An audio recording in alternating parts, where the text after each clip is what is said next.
ओम जय हिंद। साथियों नमस्कार। कुछ प्रश्नकर्ताओं के प्रश्न हैं और हम उन्हें प्रश्नकर्ता भी नहीं कहेंगे क्योंकि वे जिज्ञासु हैं और उनकी जिज्ञासा ये है कि जैसे कि भाई व्यक्ति पहले अपने जीवन में कुछ ऐसे अनैतिक कार्य करता है जो कि उसकी अज्ञानता के कारण या उसकी उस पर समझ न होने के कारण वो अपने जीवन में ऐसे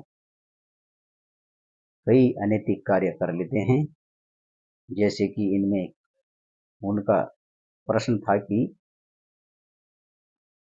जो आदमी पहले से उसने मांसाहार किया और बाद में उसने अपने आप को किन्हीं कारणों की वजह से उस सत्य को जानकर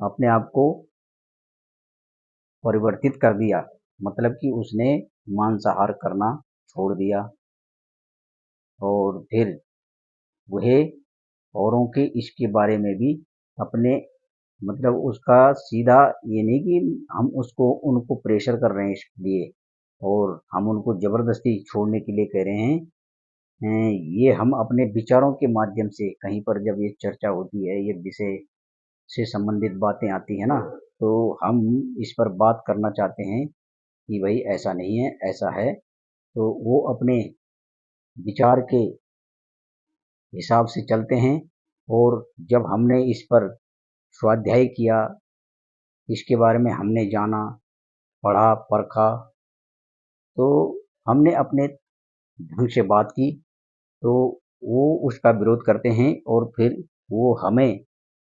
प्रतिक्रिया करते हैं कि भाई आपने इतने सालों तक यानी कि आधी उम्र तक आपने मांसाहार किया और आप अब यह छोड़कर और औरों को ज्ञान दे रहे हैं, ये कहाँ तक उचित है। और वो ये भी कहते हैं कि 900 चूहे बिल्ली खाकर हज को चली। ये जब तथ्य सामने आया होगा हमारे कि 900 चूहे बिल्ली खाकर हज को चली, ये किन्हीं कारणों की वजह से तो बना होगा। तो मेरे भाई बहनों, इसके बारे में भी हमें अवश्य पढ़ना है, जानकारी करना है कि ये आखिर ये जो पीछे से ये मिसाल आई तो आई कैसे और बनी कैसे। बिल्ली तो एक बुलाना है, एक बहाना है, उसका कोई कारण होगा जो हम सभी को इसके बारे में जानकारी नहीं है। तो जब कोई भी नई चीज़ या नई मिसाल या उसका पर्याय हमारे सामने आता है ना, तो इस तरह से ये चीज़ें बनती हैं, तो उसका भी कोई ना कोई रीज़न रहा होगा। और फिर आज मैं आपको अपनी जो वास्तविक सत्यता है वो बिल्कुल जैसा है वैसा आपके सामने रख रहा हूँ। इसमें कोई भी भेद नहीं है, अंतर नहीं है। जो मैंने करा है उसको जिया है और फिर आपके सामने उस बात को रख रहा हूँ। तो जब मैंने योग के क्षेत्र में कदम रखा तो भाई मुझे योग के माध्यम से ऐसे अनेकों संत, दार्शनिक, ऋषि और ऐसे तार्किक, उनके माध्यम से मैंने सनातन को जाना और उसको जानकर जब मैंने उसके बारे में देखा भाई और जब जाना, जब पढ़ा, जब स्वाध्याय किया, तो मैं उन अपने सत्य सनातन जो वैदिक हमारी जो धारणा रही उसको मैं प्रणाम करता हूँ और उन अनेकों ऋषियों, मुनियों, तपस्वियों, ज्ञानियों, बुद्धिजीवियों और अध्यात्म के क्षेत्र में उन्नति करने वालों के मार्गदर्शन से मैं जब इस क्षेत्र में आगे बढ़ा तो मैंने भी देखा कि हम लोग अब से पहले क्या जीवन जी रहे थे। तो मेरे अंदर भाई एक स्पंदन सा हुआ और ये ऊर्जा का स्रोत, इसको हम चमत्कार भी कह सकते हैं कि योग करते करते मुझे एक स्पंदन मेरे अंदर हुआ, एक वाइब्रेशन मेरे अंदर हुआ और मेरी आत्मा को उसने झकोरा, झकझोर करके रख दिया और मैं हृदय से अंदर से गदगद हुआ जब मैंने इस चीज का स्वाध्याय किया। और जब मैंने महर्षि पतंजलि के अष्टांग योग के बारे में पढ़ा तो भाई मेरी पैरों के नीचे से जमीन खिसक गई और मुझे आश्चर्य हुआ कि ऐसा भी है जी। तो फिर मैंने उस अष्टांग योग से जब यम नियम आसन प्रत्याहार ध्यान धारणा और समाधि के बारे में पढ़ा तो एक नई ऊर्जा, नई चेतना का मेरे अंदर संचार हुआ और वहीं से मेरा भैया परिवर्तन हो गया। उन मनीषियों का और उन प्रश्नकर्ताओं का ये भी कहना है कि ये एक धर्मांतरण के जैसा है कि पहले तो हमने अपने जीवन में ऐसे मांसाहार कर करके ठीक है और बाद में अपने आप को कन्वर्ट कर दिया, तो वो इसको जो है ना धर्मांतरण का भी रूप दे रहे हैं। तो मैं इस विषय पर क्या कह सकता हूँ, ये जो हमारे शास्त्र हैं, जो ऋषि मुनि हैं और जो हमारे तार्किक लोग हैं, जो हमारा सनातन है, वो इस विषय पर क्या कह रहा है, मैंने तो भैया उसको जानकर है जी, उसकी परख को समझकर उसकी जो ऊपर उठने का जो एक मार्ग था भैया, उस पर चलकर मैंने अपने आप को इस क्षेत्र में मतलब अपने आप के अंदर बदलाव लाने की एक कोशिश की है और जिसमें मैं सफल भी रहा हूँ। हृदय परिवर्तन आप इसे कह सकते हैं। ये जो आप लोगों का कहना है कि ये धर्मांतरण जैसे है, ये धर्मांतरण नहीं है, ये मेरा हृदय परिवर्तन है ये। तो इसके माध्यम से फिर मैंने जो अपने आप को हृदय परिवर्तन करते हुए मैंने ये सब चीजें त्याग दी है जी। और इनका सीधा संबंध भाई मेरी प्रकृति से है, प्रकृति को नुकसान है, मेरे पर्यावरण को क्या नुकसान है, मेरे स्वास्थ्य को क्या नुकसान है, मेरे परिवार को क्या नुकसान है, मेरे समाज से इससे क्या नुकसान है और मेरे देश को इससे क्या नुकसान है, इसकी सब हानियों के बारे में मैंने जब पढ़ा तो भैया भाई साहब मेरा हृदय परिवर्तन होना लाजमी था। ठीक है जी। जब तक हम इन चीज़ों को नहीं सुनेंगे, नहीं जानेंगे, नहीं पढ़ेंगे तो हमारा हृदय परिवर्तन हो ही नहीं सकता है। बोलते हैं ना कि बिगर गुरु का ज्ञान नहीं है भाई। तो गुरु कौन है? हमारी आत्मा में जो परमात्मा है वही हमारा गुरु है। यदि हम बाहर के गुरुओं की पहचान न कर सके कि ये गुरु असली है कि नकली है, क्योंकि ये इस देश में, इस जोड़े में कई खराब आत्माएं भी होती हैं, तो उनका चुनाव कैसा करें ये भी हमारी आत्मा हमें सिखाती है। और अंदर आत्मा से ही अच्छे और बुरे का पहचान हम स्वयं निर्धारण कर सकते हैं। कोई हमें बाहर जाने के लिए इसकी आवश्यकता नहीं है कि हम फला फला व्यक्ति से पूछेंगे कि भाई कौन सही है कौन खराब है। हमारी आत्मा ही हमें सब के बारे में बता देती है कि ये सही है और खराब है, और वहीं से आवाज उठती है।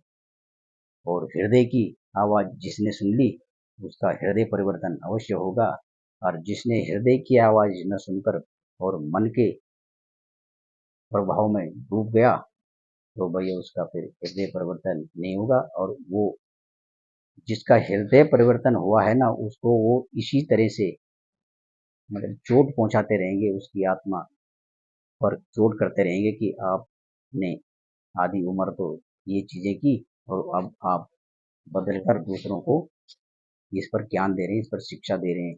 तो मेरे भाई बहनों, ये ज्ञान हम जो है किसी से लड़ झगड़ कर या किसी से जोर जबरदस्ती करके नहीं दे रहे हैं। हम अपने विचारों के माध्यम से, अपनी वीडियो के माध्यम से हम ये बात रखते हैं। किसी को यदि अच्छी लगे तो वो स्वीकार करें, और किसी को यदि अच्छी न लगे तो अपने जैसे के तैसे रहें। किसी से कोई भी द्वेष ग्लानि नहीं है, और न ही हम किसी को ऐसे प्रतिक्रियाओं से किसी का अहित, जिसको कि उसको दिल को ठेस पहुंचे, उसकी जो उसके भावनाएं हैं उनको तार तार करने का हमारा कोई भी राइट नहीं बनता है। ठीक है जी। बाकी ऐसे जिज्ञासुओं से हम और अच्छा करने की हमें प्रेरणा मिलती है। इस पर मैं कुछ तथ्य आपके सामने रख रहा हूँ, आप भी उनके बारे में अवश्य अवलोकन करें, और फिर आप ही बताना कि ये हृदय परिवर्तन उचित था या गलत था। जो सबसे पहला है इसमें है पशु संवेदनशील। यह समझना है कि पशु भय, दर्द और आनंद की अनुभूति महसूस करते हैं। इसलिए ये हमें इस नैतिक निष्कर्ष की ओर ले जाता है कि जब अन्य विकल्प मौजूद हैं तो तब इन्हें नहीं मारना चाहिए। दूसरा है कि पशु अधिकार। कुछ लोग ये भी समझते हैं कि भाई पशुओं को भी जीवन जीने का अधिकार है, तथा मनुष्य का नैतिक अधिकार बनता है कि वे उनका शोषण न करें। इस दृष्टि की खोज दार्शनिक परंपराओं के आधार पर की जाती है, जो अहिंसा पर जोर देती है। तीसरा है आध्यात्मिक व धार्मिक ज्ञान। कई आध्यात्मिक व धार्मिक मार्ग शाकाहार को अधिक दयालु व जागरूक जीवन जीने के साधन के रूप में महत्व देते हैं। चौथा है चेतना और ऊर्जा। सद्गुरु जैसे आध्यात्मिक गुरु सुझाव देते हैं कि जिन पशुओं का वध करके खाया जाता है ना, तो उनमें भय और डर के कारण से उनकी एक ऊर्जा जो घनी रूप में निकलती है ना, वो स्थिर ऊर्जा होती है उनके शरीर में। वो ऊर्जा मतलब स्थिर है, वो ऊर्जा बढ़ जाती है उनकी। तो यह ऊर्जा व्यक्ति के भावनात्मक विकास पर नकारात्मक प्रभाव डाल सकती है। पांचवा है स्वास्थ्य और वैज्ञानिक ज्ञान। आहार शरीर को किस प्रकार से प्रभावित कर सकता है, इसका ज्ञान और इसकी जानकारी हम जो है मांस से दूरी बनाने में जान सकते हैं, यानी वो मांस से दूरी बनाने में सहायक हो सकती है। छठा है पर्यावरणीय ज्ञान। जैसे जैसे जलवायु और पर्यावरण क्षरण के बारे में जानकारी बढ़ रही है, बहुत से लोग अपने भोजन के विकल्पों को ग्रह से जोड़ रहे हैं। बहुत सारे लोगों का ये कहना होता है कि भाई भौगोलिक परिस्थितियों के कारण वहाँ की जो जलवायु है, और जो हमने धरती से छेड़छाड़ कर दी है, सड़कें चौड़ीकरण कर दी, पेड़ काट दिए, जंगल काट दिए, ये सब उसका नतीजा है। तो ये सब तो है ही, ये तो प्रमुख है, ये तो पहला है। लेकिन इसके साथ साथ भाई जो हम निर्दोष प्राणियों की निर्मम हत्या करके हम अपना आहार के रूप में उनका स्वाद ले रहे हैं, यह भी इसको इसमें शामिल किया जाना चाहिए। किसी की भी दृष्टि इस ओर नहीं दौड़ रही है। इसको भी आध्यात्मिक पहलू से यदि देखें तो ये भी इसमें बहुत बड़ा रोल अदा करती है। जैसे पशुओं को काटकर और उनकी जो चीखें हैं, उनकी आत्माओं की जो बद्दुआएं हैं, किसी को यदि तड़पा तड़पा कर मार कर के हम लोग उसका स्वाद ले रहे हैं, तो ये प्रकृति देख रही है। और सबसे बड़ा कारण इसमें मैं इसी को मानता हूँ। और जितने भी ये सारे तार्किक, जितनों का भी मैंने अभी उदाहरण दिया, ये शास्त्र संबंध बातें, और सनातन भी इसका घोर विरोध करता है इस चीज का कि भाई इसका सबसे बड़ा पाप के भागीदार हम रहेंगे, और इसका नतीजा हमें किसी न किसी रूप में वापस मिलने वाला है। क्योंकि कर्म का एक सिद्धांत है, और जो उसका एक परिणाम होगा वो हमें हजार गुना वापस होकर मिलेगा। अब वो हमने अच्छा किया तो हमें अच्छा मिलने वाला है, और बुरा किया तो हमें उसका हजार गुना वापस मिलने वाला है। और जो आज हमारे सामने है भाई, ये घोर सबसे बड़ा पाप उत्तराखंड की धरती पर, या जहाँ जहाँ भी, ये देखो हिमाचल में भी ये चीजें बहुत हैं। और इसको किसी न किसी तरह से सबसे पहले इस पर कार्य करना पड़ेगा, इस पर रोक लगानी पड़ेगी। और वहाँ के जितने भी निवासी हैं ना, ये इस चीज को इस रूप में बढ़ावा दे रहे हैं कि भाई ये हमारा जो है देवी देवताओं के लिए प्रसाद है, हमारा भोग है। और इन निर्दोष मूक प्राणियों की बलि चढ़ाकर हम लोग प्रसाद के रूप में देवी देवताओं के नाम पर उसका जनमानस में और अत्यधिक बढ़ावा हम दे रहे हैं। और कहते हैं कि जी ये चीजें कम पड़ जाती हैं जब हम किसी बकरे को या मुर्गे की बलि दे देते हैं ना, तो भोग प्रसाद के रूप में लोगों के लिए ये चीजें कम पड़ जाती हैं। इसको इस तरह से मतलब हम देखो कितना बढ़ावा दे रहे हैं। और दूसरी तरफ अध्यात्म की दृष्टि से, सनातन की दृष्टि से, या प्रकृति जो हमारी माँ है उसकी दृष्टि से हमारी कोई नजर पैनी नहीं है। और उसका हमें दंश इस रूप में झेलना पड़ रहा है, लेकिन हम सीधा यह अर्थ निकाल रहे हैं कि ये तो भैया यहाँ पर भगवान का मर्जी है। हम उन पर इस बात को डाल देते हैं, कभी सरकारों पर डाल देते हैं कि भाई ये उनकी गलती है जो उन्होंने जंगल काट दिए विकास के नाम पर। और फिर हम कहते हैं कि भाई ये उन लोगों की भी गलती है जो ऐसी जगहों पर अपना घर बना रहे हैं, जा जाके नदियों के मुहानों पर, जहाँ पर ये संवेदनशील इलाके हैं, है जी। तो हम सारा दोष उनके ऊपर मंड देते हैं, लेकिन इस तरफ किसी का ध्यान नहीं जा रहा कि देखो इधर हम बलि प्रथा को कैसे बढ़ावा देते हुए, और इन पशुओं की जो निर्मम हत्या करके हमने जो पाप किया है, इसका का दुष्परिणाम कहाँ जाएगा, यही तो हमें वापस मिल रहा है भाई। तो इसकी तरफ किसी की भी, बड़े से बड़े वहाँ पर तार्किक लोग हैं, समझदार लोग हैं, विद्वान लोग हैं जी, जो अपनी हर फील्ड में, हर मंचों पर अपनी अच्छी से अच्छी बात करते हैं, अपना यूट्यूब चैनलों के माध्यम से बढ़िया से बढ़िया लोगों को तक अपनी बात पहुंचा रहे हैं। लेकिन जब बात इसकी आती है तो वो इसको,